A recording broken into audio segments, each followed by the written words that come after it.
Herbert West, Re-Animator by H.P. Lovecraft. Part 2, The Plague Demon. I shall never forget that hideous summer 16 years ago, when like a noxious affright from the halls of Eblis, typhoid stalked leeringly through Arkham. It is by that satanic scourge that most recall the year, for truly terror brooded with bat wings over the piles of coffins in the tombs of Christchurch Cemetery. Yet, for me, there is a greater horror in that time, a horror known to me alone now that Herbert West has disappeared. West and I were doing postgraduate work in summer classes at the medical school of Miskatonic University, and my friend had attained a wide notoriety because of his experiments leading toward the revivification of the dead.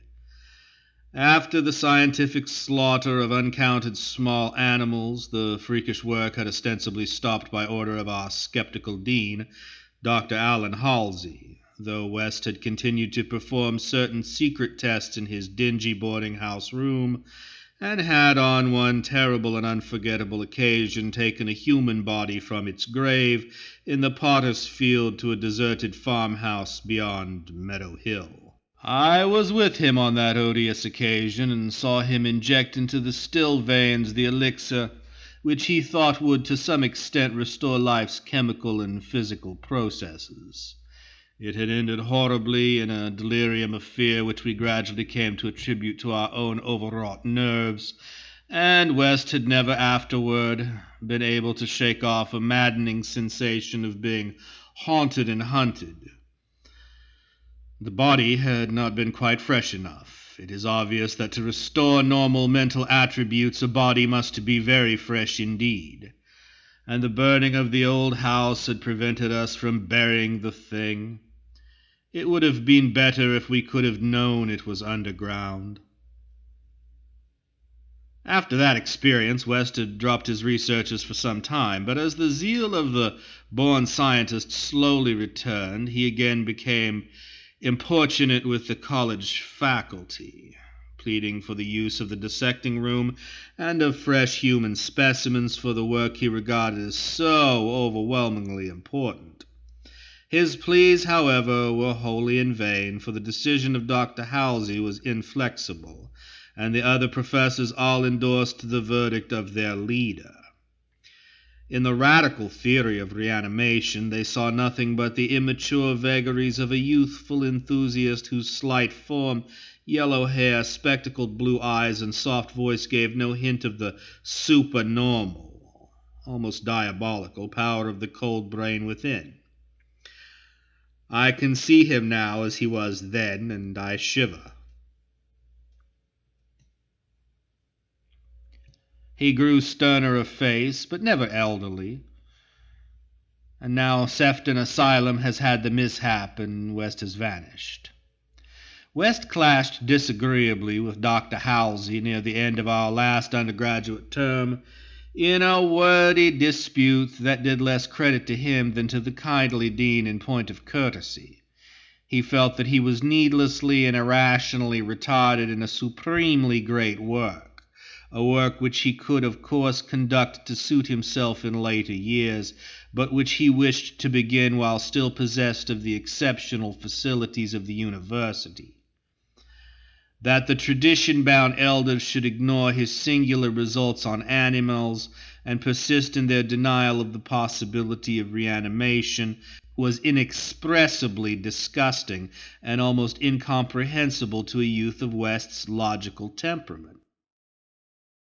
Only greater maturity could help him understand the chronic mental limitations of the professor-doctor type, the product of generations of pathetic Puritanism, kindly, conscientious, and sometimes gentle and amiable, yet always narrow, intolerant, custom-ridden, and lacking in perspective.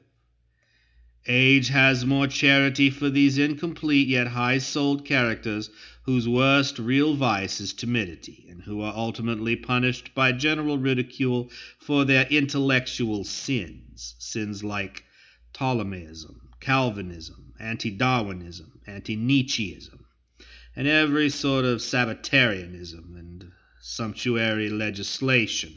West, young despite his marvelous scientific acquirements, had scant patience with good Dr. Halsey and his erudite colleagues, and nursed an increasing resentment coupled with a desire to prove his theories to these obtuse worthies in some striking and dramatic fashion.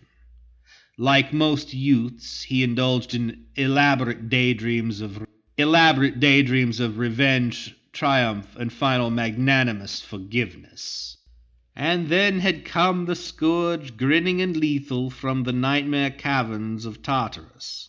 West and I had graduated about the time of its beginning, but had remained for additional work at the summer school. We were in Arkham when it broke with full demoniac fury upon the town.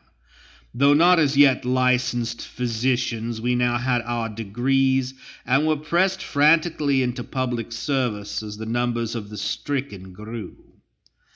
The situation was almost past management, and deaths ensued too frequently for the local undertakers fully to handle. Burials without embalming were made in rapid succession, and even the Christchurch Cemetery receiving tomb was crammed with coffins of the unembalmed dead. This circumstance was not without effect on West, who thought often of the irony of the situation. So many fresh specimens, yet none for his persecuted researches. We were frightfully overworked, and the terrific mental and nervous strain made my friend brood morbidly. But West's gentle enemies were no less harassed with prostrating duties. College had all but closed, and every doctor of the medical faculty was helping to fight the typhoid plague. Dr. Halsey in particular had distinguished himself in sacrificing service, applying his extreme skill with wholehearted energy to cases which many others shunned because of danger or apparent hopelessness. Before a month was over, the fearless dean had become a popular hero, though he seemed unconscious of his fame as he struggled to keep from collapsing with physical fatigue and nervous exhaustion. West could not withhold admiration for the fortitude of his foe, but because of this was even more determined to prove to him the truth of his amazing doctrines. Taking advantage of the disorganization of both college work and municipal health regulations, he managed to get a recently deceased body smuggled into the university dissecting room one night, and in my presence injected a new modification of his solution. The thing actually opened its eyes, but only stared at the ceiling with a look of soul-petrifying horror before collapsing into an inertness from which nothing could rouse it. West said it was not fresh enough. The hot summer air does not favor corpses. That time we were almost caught before we incinerated the thing, and West doubted the advisability of repeating his daring misuse of the college laboratory. The peak of the epidemic was reached in August. West and I were almost dead, and Dr. Halsey did die on the 14th. The students all attended the hasty funeral on the 15th and bought an impressive wreath, though the latter was quite overshadowed by the tributes sent by wealthy Arkham citizens and by the municipality itself. It was almost a public affair, for the dean had surely been a public benefactor. After the entombment we were all somewhat depressed and spent the afternoon at the bar of the commercial house, where West, though shaken by the death of his chief opponent, chilled the rest of us with references to his notorious theories. Most of the students went home or to various duties as the evening advanced, but West persuaded me to aid him in making, quote, a night of it, unquote. West's landlady saw us arrive at his room above 2 a.m. with a third man between us, and told her husband that we had all evidently dined and wined rather well. Apparently this acidulous matron was right, for about 3 a.m. the whole house was aroused by cries coming from West's room, where when they broke down the door they found the two of us unconscious on the blood-stained carpet, beaten, scratched, and mauled, and with the broken remnants of West's bottles and instruments around us. Only an open window told what had become of our assailant, and many wondered how he himself had fared after the terrific leap from the second story to the lawn which he must have made. There were some strange garments in the room, but West, upon regaining consciousness, said they did not belong to the stranger, but were specimens collected for bacteriological analysis in the course of investigations on the transmission of germ diseases. He ordered them burnt as soon as possible in the capacious fireplace. To the police we both declared ignorance of our late companion's identity. He was, West nervously said, a congenial stranger whom we had met at some downtown bar of uncertain location. We had all been rather jovial, and West and I did not wish to have our pugnacious companion hunted down. That same night saw the beginning of the second Arkham horror, the horror that to me eclipsed the plague itself. Christchurch Cemetery was the scene of a terrible killing, a watchman having been clawed to death in a manner not only too hideous for description, but raising a doubt as to the human agency of the deed. The victim had been seen alive considerably after midnight. The dawn revealed the unutterable thing.